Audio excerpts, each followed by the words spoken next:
तो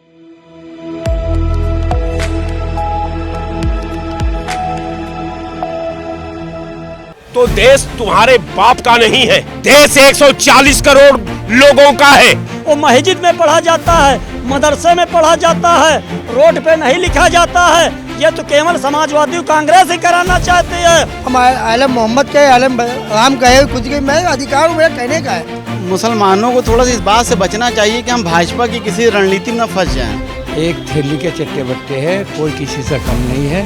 धर्म की बात करते हो तो अपने घर में करो, अपने मंदिर में करो, अपने मस्जिद में करो, अपने गुरुद्वारा में करो। विपक्ष जो है वो आगे 20% मुसलमानों को ही आगे कर रहा, चाहे समाजवादी पार्टी हो चाहे कांग्रेस हो। जब तक ये सरकार है इसमें ऐसी अराजकता चलती रहेगी। धर्म का प्रदर्शन पोस्टर में आ गया, कल धर्म का प्रदर्शन सड़क में आएगा, फायदा सरकार को मिलेगा। इन दिनों आई लव मोहम्मद का मुद्दा चर्चाओं के केंद्र में है। लखनऊ समेत उत्तर प्रदेश और कई अन्य राज्यों के जिलों में भी प्रदर्शन हो चुके हैं, जिनमें लाठीचार्ज और पत्थरबाजी की घटनाएं सामने आई हैं। साथ ही प्रदर्शन के दौरान विवादित बयान भी सामने आए हैं। दरअसल इस मुद्दे की शुरुआत हुई थी कानपुर से, जहां ईद मिलादुन्नबी के अवसर पर मुस्लिम समुदाय के लोगों ने आई लव मोहम्मद नाम का बैनर लगाया था। इस पर हिंदू समाज के लोगों ने यह आपत्ति जताते हुए कहा कि कोई नई प्रथा प्रारंभ नहीं होगी, इससे आने वाले समय में टकराव की स्थिति पैदा होगी। और अब इस आई लव मोहम्मद के जवाब में हिंदू संगठनों ने नया बैनर निकाला है, जिसका नाम है आई लव महादेव। तो इस पूरे प्रकरण में जनता की क्या राय है, जनता के बीच में क्या विचार हैं इस मुद्दे को लेकर? ये जो मुद्दा इतना बड़ा बन गया है, तमाम राजनीतिक दलों के नेताओं के बयान से, इस मुद्दे पर हम यहाँ मौजूद लोगों से बात करेंगे।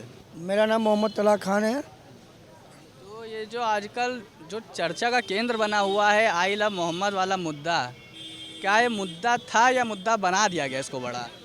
ये हम जो देख रहे हैं इस उम्र में, भारतीय जनता पार्टी के ये बम है, मुसलमानों के लिए फोड़ा गया है। इसलिए देखना चाहते हैं ये मुसलमान एकता बनाना चाहता है, नहीं बनाना चाहता है। ये भारतीय जनता पार्टी की एक कुछ मिली जुली साजिश है। आपको क्या लगता है कि मतलब आई लव मोहम्मद लिखना कोई अपराध है? क्यों इतनी मतलब जो हुआ है, प्रोटेस्ट हुआ है, पूरे कई राज्यों में प्रोटेस्ट हुआ है। प्रोटेस्ट इसलिए हुआ है कि हमारे उत्तर प्रदेश में कानपुर एक वो आता है, उसमें कुछ लड़कों पर FIR की गई है पुलिस के माध्यम से। इसमें FIR को कोई इशू नहीं होना चाहिए। हम आलम मोहम्मद कहे आलम राम कहे कुछ के मैं अधिकार मेरा कहने का है। इसमें FIR की क्यों बात हो? किसी को गुनाह शामिल थोड़ी ना चाहिए। कई मतलब हिंदू संगठनों की ओर से ये भी कहा गया है कि राम कहूँ या राम रहीम कहूँ, उसमें मेरी इच्छा होगी, मेरा अच्छा अनुसार कहूँगा राम कहो या रहीम कहो। इसमें FIR क्यों कर रही जा रही है? ये पुलिस पर कुछ दबाव बना के FIR की गई है। मतलब क्या सार्वजनिक जगह पे ऐसे पोस्टर लगाना सही है? भाई इसलिए लगाया जा रहा है, ये उत्तर प्रदेश की सरकार देखना चाह रही है, मोहम्मद लगाने से मुसलमान पब्लिक इकट्ठा होना देखना चाह रही है। 2027 का 13 ये इलेक्शन होने वाला है, इसकी वजह से बम लाया गया है। कोई GST भी कोई नहीं बोल रहा है। GST भी मैंने बोलना चाहिए, मुख्यमंत्री को कोई भी हो GST बोलना चाहिए आप लोगों को। ये मोहम्मद है राम रहीम कुछ ये तो चलता रहेगा हमेशा। क्या विचार है आपके? जो है मुद्दा चल रहा है आई लव मोहम्मद, और इसके जवाब में हिंदू संगठनों ने एक अपना बैनर पे लिख कर अभी कल ही वाराणसी से साधु संतों ने लिख रखा है I love Mahadev.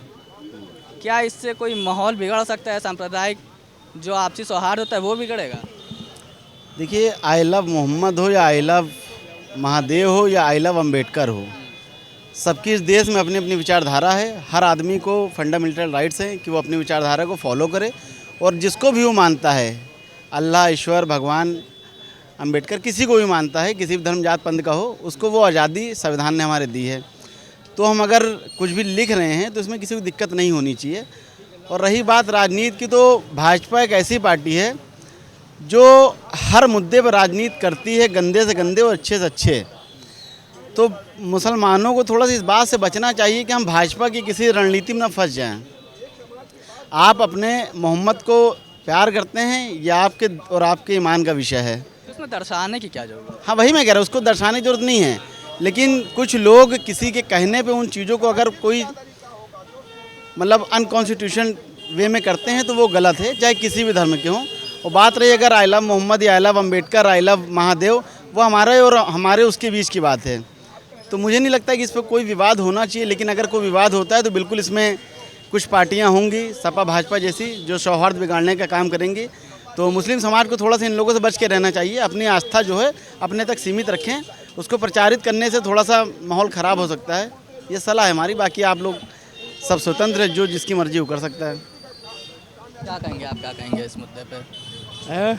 I love Mohammad बनाम आई लव महादेव का जो मुद्दा चल रहा है, क्या विचार है आपके? भाई ये विचार है जो सरकार अच्छा काम करेगी तो वही सरकार पब्लिक अच्छा बताएगी। ये एक थैली के चट्टे बट्टे हैं, कोई किसी से कम नहीं है। आज हम खा छूट गया, अब कोई कह रहे ये मायावती में जाएगा, कोई कह रहे कहीं जाएगा। अब तो ये सब एक थैली के चट्टे बट्टे, किसान पिस रहा है, मजदूर पिस रहा है, और कोई मान लेना इनसे कोई लेना देना नहीं। ये अपनी कोठियों में रहते हैं, आदेश चलते हैं इनके, वो काम होता है, बड़े का काम होता है, गरीब का और छोटे मजदूरों का कोई काम नहीं होता। सरकार की जो कार्यशैली है इस मुद्दे पे, जो अभी घटनाएं हुई हैं, पत्थरबाजी हुई है, नारेबाजी आई, उसमें विवादित नारे भी लगाए गए हैं मुस्लिम समुदाय की ओर से। तो उस पर राज्य सरकार और पुलिस की कार्यशैली पर आप क्या कहेंगे? ये अपनी सरकार बचाने के लिए कुछ भी कर सकते हैं। कुछ मान लो जो ईंट पत्थर हो रहे, ये विवादी जातिवाद पे चुनाव लड़ रहे, जातिवाद करके भेदभाव करके जीतना चाहते हैं, जीतते आ रहे। बाकी और इनका कोई मकसद नहीं, किसान मरो मजदूर मरो, गन्ने का कोई भाव नहीं है, कोई गन्ने का भाव नहीं। सरकार में राष्ट्रीय लोकदल भी शामिल होगी तब भी कोई ऐसी बात नहीं है। ये मेरा मानना है, किसान मजदूर अपने आप पीसेगा, अपने आप रोटी खाएगा, और कमाएगा तो खाएगा, नहीं जेल जाएगा। देखिए एक चीज़ हम आपको बता दें, ये न इस्लाम कह रहा है कि किसी को नाजायज़ परेशान करो और नाजायज़ किसी को दुख हो, और ना सनातन कह रहा है कि किसी को दुख हो ना किसी को नाजायज़ परेशान करो। सनातन भी कह रहा है कि भाईचारा बना के रखो, और इस्लाम भी कह रहा है भाईचारा बना के रखो। माहौल बिगड़ कैसे रहा है? सवाल हम आपको भी बता दे रहे हैं। उत्तर प्रदेश में हम कहते हैं चाहे हिंदू का कोई प्रोग्राम हो या मुसलमान का भी कोई प्रोग्राम हो, दोनों को जो है डीएम से परमिशन ले, जिलाधिकारी से परमिशन लेके और तब होना चाहिए। और पत्रकार महोदय मैं बड़ी जिम्मेदारी के साथ कहना चाहता हूँ, कुछ ऐसे लोग राजनीतिक रोटी सेकने के लोग हैं, जी लोग पत्थरबाजी कराते हैं, लोगों को गंवार बनाते हैं, उनको पढ़ाने लिखाने की शिक्षा नहीं देते, कलम के बजाय ईंटा पत्थर हाथ में पकड़ा रहे हैं, तलवार पकड़ा रहे हैं। ऐसा संभव ना होना चाहिए। मैं उत्तर प्रदेश के माननीय मुख्यमंत्री जी से मांग करता हूं कि कोई निर्दोष ना फंसे और किसी पर जांच कराई जाए। अगर कोई इस तरीके का दोषी हो तो उस पर कार्रवाई की जाए। और हिंदुस्तान जो है जमुना गंगा की तहजीब जमुना गंगा तहजीब एक इंसान की इंसानियत की ऊंचाई मानी जाती है। तो कहने का हमारा मकसद है, जो आज उत्तर प्रदेश में बार बार जाति धर्म हिंदू मुस्लिम हो रहा है, ऐसा ना होना चाहिए। और जो है उसको गंभीरता से उत्तर प्रदेश सरकार ले, और जो है भाई बंदगी से चाहे जो भी राजनीतिक दल चुनाव लड़े वो जो है गंभीरता से ले। और ये जो नफरत फैलाई जा रही है, और ये खास तौर करके विपक्ष जो है वो आगे 20% मुसलमानों को ही आगे कर रहा, चाहे समाजवादी पार्टी हो चाहे कांग्रेस हो। नफरत फैलाने में क्या सत्ताधारी दल के नेताओं का हाथ है, क्या विपक्ष के? विपक्ष के लोग हैं, क्या विपक्ष के लोग जिम्मेदार हैं? क्योंकि 17, 14, 19, 22, 24 सब ठगबंधने में जा रहा है। तो कहने का हमारा ये मतलब है, किसी राजनीतिक दल में ये नहीं होना चाहिए कि मतलब जो है रोटी सेंकी जाए या किसी को अनलगर सताया जाए। और उत्तर प्रदेश की सरकार बड़ी जिम्मेदारी और गंभीरता से चल रही है और इसको ले रही है। बाकी जहां तक बात रही है सवाल हिस्सेदारी की बात, तो समाजवादी पार्टी और कांग्रेस पार्टी मुसलमान को हिस्सेदारी नहीं देगी, मुसलमान को जो है हक नहीं देगा। आज देश के प्रधानमंत्री माननीय अटल बिहारी वाजपेयी जी ने कहा कि एक हाथ में लो कलम और कापी, और माननीय देश के प्रधानमंत्री नरेंद्र मोदी जी ने कहा कि एक हाथ में लो लैपटॉप, एक हाथ में लो कुरान, दोनों तहजीब लेके चलो। कि मौजूदा सरकार अभी इस वक्त क्या कर रही है? मौजूदा सरकार से हम मांग करते हैं कि इसकी जांच कराए, जो दोषी मिले उनके खिलाफ कानूनी कार्रवाई की जाए। जो बच्चों के हाथ में जाना चाहिए कलम कापी, उन बच्चों के हाथ में राजनीतिक रोटी सेकने के लिए कलम क्या वजह है? आपने कहा कि विपक्ष का हाथ है, तो क्या मतलब कि अगर आइला मोहम्मद लिखना क्या अपराध है एक तरीके से यार? आइला मोहम्मद अपराध नहीं, आइला मोहम्मद आप लिखिए और हम भी मुसलमान हैं, बाकी उसको राजनीति की गलियारा में मत लाइए, उस पर पोस्टर बैनर मत चिपकवाइए। वो मस्जिद में पढ़ा जाता है, मदरसे में पढ़ा जाता है, रोड पे नहीं लिखा जाता है। ये तो केवल समाजवादी कांग्रेस ही कराना चाहती है। मैं बड़ी जिम्मेदारी के साथ कहना चाहता हूँ, क्या कांग्रेस किसी मुसलमान को राष्ट्रीय अध्यक्ष बना देगी, या लोकसभा राज्यसभा में नेता विरोधी दल बना देगी, या समाजवादी पार्टी किसी मुसलमान को नेता विरोधी दल विधानसभा में बना देगी? या बहुत पढ़ी लिखी हैं समाजवादी पार्टी की सांसद एकरा हसन साहब, क्या माननीय अखिलेश जी उसको राष्ट्रीय अध्यक्ष बना देंगे, या उत्तर प्रदेश का मुख्यमंत्री प्रोजेक्ट कर देंगे? मुसलमान की हिस्सेदारी, मुसलमान की पढ़ाई लिखाई, मुसलमान के हक अधिकार की बात नहीं करेंगे। ये लोग केवल मुसलमानों को उलझाना और मुसलमानों पर राजनीतिक रोटी सेकना करेंगे। क्या कहेंगे आप इस मुद्दे पर? मेन विवाद तो ये है कि हिंदू मुस्लिम बंद हो जाना चाहिए। जो शिक्षा की स्कूलें बंद हो रही हैं उसको सुचारू रूप से होना चाहिए, समझ रहे हैं। देश में बेरोजगारी फैल रही है, उन पर ध्यान देना चाहिए। ये तो वो विवाद वो पैदा कर दिए, वो विवाद। आप सोचिए, विधानसभा चुनाव में माननीय मुख्यमंत्री जी ने अपनी स्वर्गीय मां का भी उपयोग किया, अपने ही लोगों से गाली दिलवाया और उसको खुद प्रचार किए रोक करके। तो इस कृत्य से बच करके इस देश के लिए शिक्षा, बेरोजगारी पर ध्यान देना चाहिए। तो जो मुद्दा चल रहा है आई लव मोहम्मद, अब इसके जवाब में हिंदू संगठनों ने अपना बैनर निकाल दिया है आई लव महादेव, क्या विचार हैं इस पर? अरे भैया बहुत अच्छी बात है, कोई अपने ये से प्यार करता है और उसको जग जाहिर कर रहा है कि मैं इतना प्यार करता हूँ उससे, तो इसमें कौन ऐतराज की बात है? जग जाहिर करने की भी ज़रूरत है। अरे भाई कोई नहीं है, आप भी करो, खूब करो, कोई गलत बात है क्या ये? ऐसे तो मतलब पोस्टर उधर से भी चल रहा है, पोस्टर और इधर से भी चल रहा है, तो एक तरीके से सांप्रदायिक माहौल बिगाड़ने के भी सांप्रदायिक माहौल जो बिगाड़ रहे हैं उनको ध्यान रखे, इसमें ज़्यादा आगे बढ़ के मतलब कुछ गलत ना करे तो उसका ध्यान रखे, बाकी जो प्यार से कर रहा है उसका अपना करे। वो जो तमाम पथराव और जो हुआ है, प्रॉपर्टी का डैमेज हुआ है और नारेबाजी हुई है विशेष समुदाय की ओर से, इस पर जो राज्य सरकार की कार्यशैली है, प्रशासन की कार्यशैली, उस पर क्या कहेंगे? भैया उसको देखिए, अगर आप धर्म से जोड़ के चलेंगे तो देखिए वो गलत हो जाएगा। अगर आप उसको देखेंगे, अगर प्रशासन उसको अच्छे से संज्ञान में ले, सही जो है उसको ठीक है, जो सही है वो सही है, जो गलत है वो फिर गलत है। अगर आप उसको अच्छे से कर रहे हो, ढंग से कर रहे हो तो ठीक है भाई। अगर आप उससे अराजकता फैलाने का प्रयास कर रहे हो तो फिर आप उनके ऊपर कार्रवाई करिए, चाहे वो कोई समुदाय का हो। मुद्दा इतना बड़ा कैसे बन गया? क्योंकि 5 सितंबर को जो हुआ था, समाज में जानते हो अराजकता आज से नहीं चल रही है, बहुत टाइम से चल रही है। जब तक ये सरकार है इसमें ऐसी ही अराजकता चलती रहेगी। सरकार बदलेगी तभी ये अराजकता में कुछ सुधार होगा। ये सरकार से मुझे तो लगता नहीं ये संभल पाएगा, ये अराजकता ये बढ़ती जा रही है, नियंत्रण घट नहीं रही है। देखिए साहब, दंगा फसाद फिरका परस्ती की जोश ने लगता है बुज़दिलों को बहादुर बना दिया। सीधी लाइन है साहब। आप मोहम्मद को मानते हो अपने घर में, अभी अब मैं तो हैरत में हूं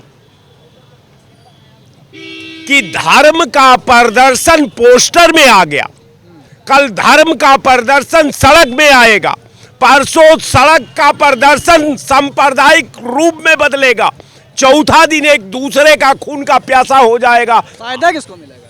फायदा सरकार को मिलेगा। यही सरकार की राजनीति। बिल्कुल।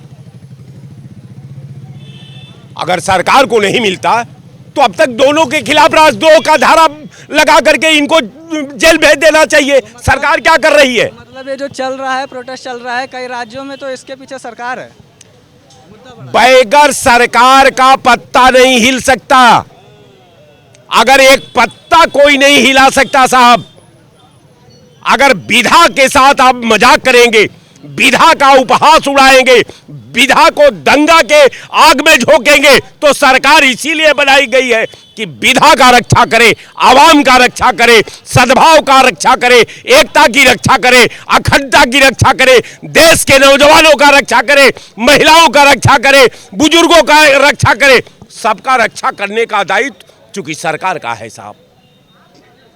तो कहना मेरा केवल इतना है कि दंगा फसाद फिरका अब परस्ती की जोश ने लगता है बुज़दिलों को बहादुर बना दिया। और इसके संदर्भ में जब इसके दहलीज पर जाएंगे तो देश तुम्हारे बाप का नहीं है, देश 140 करोड़ लोगों का है। यहां अगर धर्म की बात करते हो तो अपने घर में करो, अपने मंदिर में करो, अपने मस्जिद में करो, अपने गुरुद्वारा में करो। तो ये तो बात बाहर हो रही है ना, पोस्टर लगा लगा के बात चल रही है। क्यों चल रहा है, यही तो मैं सवाल पूछ रहा हूं कि आखिर क्यों चल रहा है। साहब आप जो है सरकार से पूछ लेते इस बात को कि सरकार क्या कर रही है। सरकार को करना क्या चाहिए इस मुद्दे? सरकार को यह करना चाहिए कि first impression is a last impression.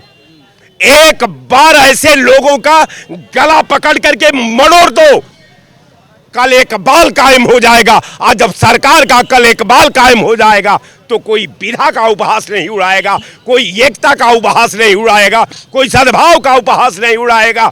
सब लोग एक साथ, शेर भी उसी घाट पर पानी पिएगा और बकरी भी उसी घाट पर पानी पिएगी, लेकिन इसका जिम्मेवार सरकार है। बच नहीं सकती सरकार अपने जिम्मेवारी से। तो मैं बार बार कहता हूं कि ये सीधा सीधा सांप्रदायिक दंगा है। कारण कि ये देश इस समय संकट के दौर से गुजर रहा है। सरकार के विधा को बार बार चुनौती देना, आप क्या कर रहे हो यार? कौन सरकार चला रहे हो? सरकार के पास क्राइम पर पॉलिसी क्या है? सरकार की इंटेलिजेंस कहां है? सरकार का आईबी कहां है? सरकार का सिस्टम कहां है? सरकार का पुलिस कहां है? एफआईआर बहुत दर्ज हुई, क्या एफआईआर दर्ज होना पर्याप्त है कि और कोई एक्शन लेने की? नहीं, मौका मत दो ऐसे ताकतों को सर उठाने का। उनसे तलब कर लो, रेड डालो उनके ऊपर, उनको पकड़ो, उसको जेल भेजो। इसलिए कि वो सांप्रदायिक सौहार्द को बिगाड़ने का काम किया है, संविधान की भावना पर कुठाराघात किया है, आवाम को बांटने का काम किया है, समाज को तोड़ने का काम किया है, समाज में दंगा भड़काने का काम किया है। इसलिए राष्ट्रद्रोह की धारा बनती है। ऐसे तत्वों के खिलाफ राष्ट्रद्रोह के तहत राजआज्ञा का पालन करते हुए इनको तिहाड़ जेल में डालो। इनका एक ही जगह है, ये वही रहे, वही फोटो बना करके बांटते रहे। बताइए आप क्या कहेंगे? जी क्या कहना चाह रहे हैं? वैसे जो बोल रहे हैं ये इन्होंने बोल रहे थे कि आई लव मोहम्मद के विवाद में जो एक पोस्टर अब हिंदू संगठनों ने भी निकाल दिया आई लव महादेव का। नहीं, ऐसा है, देखिए हम संत टाइप के लोग हैं, हमें इन चीज़ों से कोई मतलब नहीं है वैसे, लेकिन हमने संत तो राज्य चला रहे हैं। तो वही तो मैं कहना चाह रहा हूँ कि संत जो होता है तो वो जाति पाति नहीं देखता कोई भी, क्योंकि हमने ईश्वर की खोज करते करते पहुँचे हम, तो हमने एक निष्कर्ष निकाला कि सभी जातियाँ एक समान होती हैं, कोई जाति नहीं होती है। ना कोई हिंदू होता है, ना कोई मुस्लिम होता है, ना कोई ईसाई है, ना ही सिख है। ये और हिंदू धर्म में ही देखिए आप कितनी जातियाँ बनी हुई हैं। तो मेरा कहने का, हमने जब ईश्वर की खोज करते करते हम निकले तो हमने एक निष्कर्ष हमें प्राप्ति हुई कि सारी जातियां एक समान हैं, सारी जातियां महान हैं, सभी जातियां। कैसे दंगे कैसे हो जाते हैं? ये जातियां तो राजनीतिक पार्टियां कराती हैं और अपने जाति नहीं, दंगे कैसे हो रहे हैं? दंगे तो ये कुर्सी पाने के लिए दंगे कराते हैं, जातिवाद का भेद करते हैं। कौन करा रहा है ये सब? अब तो आप देख ही रहे, आपके सामने कुछ बचा है क्या? मुझसे सवाल कर रहे हो आप, योगी से पूछिए जाके कौन करा रहा है। ये हिंदू मुस्लिम कराते हैं कि नहीं कराते हैं बताइए? हवा कभी देखती है कि ये मुसलमान है या ये हिंदू है या ये चमार है या भंगी है? जल जो होता है कभी ये देखता है कि मैं इसको जल न दूं, मुसलमान को जल न दूं या ये हिंदू को जल न दूं? मतलब कि जो ये सरकार का जो रवैया है, मतलब मेरा कहने का ये है, जिस पंचतत्व से शरीर बना हुआ है, हम लोग ये कहते हैं कि पंचतत्व से बना हुआ, क्या पंचतत्व ये देखता है आकाश पृथ्वी जन्म, ये हिंदू है मुसलमान सभी का लालन पोषण करते हैं, सभी एक समान होते हैं। लेकिन यहाँ पर आने के बाद में जैसे हम बीजेपी को हमने देखा एक बार, हम भी सोचते थे सरकार को क्या कार्रवाई करनी चाहिए? सरकार को समानता लानी चाहिए, सब समान है, एक समानता लानी चाहिए। और इस तरह की हिंदू अच्छी राजनीति नहीं कर रही है, हिंदू मुस्लिम करती है। हमारे बीजेपी पार्टी में कोई कमियाँ नहीं है, सही ठीक कर रही है काम, वर्क अच्छा कर रही है, अच्छा काम कर रही है। अच्छा किया, वैसे तो अब देश लूट लिया, महंगाई इतनी पहुंच गई, चरम पर पहुंच गई कि जीना दुश्वार हो रहा है। गरीब लोगों से हम मिलते हैं, हम जोते हैं, हम खुद गरीब हैं, हम संत टाइप के आदमी हैं, लेकिन हमसे हाथ जोड़ते हैं, प्रार्थना करें महाराज जी कुछ कृपा करो, तो हम क्या, हमारे हाथ में क्या। इस मुद्दे पर लोगों के अपने अपने विचार है, लोगों ने अपनी अपनी बात रखी है। जो हो रहा है, हर कई राज्यों में पत्थरबाजी चल रही है, प्रोटेस्ट चल रहा है, और अब इसके जवाब में जो एक हिंदू संगठनों ने अपना बैनर निकाल दिया है, कहीं ना कहीं ये आने वाले वक्त में सांप्रदायिक माहौल को बिगाड़ सकता है। अब देखना होगा कि राज्य सरकार और प्रशासन की कार्यशैली या उनके आने वाले कदम इस मुद्दे पर क्या करते हैं, या कि इस मुद्दे को किस तरीके से संभालते हैं। कैमरा पर्सन दीपक के साथ आदर्श कनौजिया, सी न्यूज़ भारत, लखनऊ।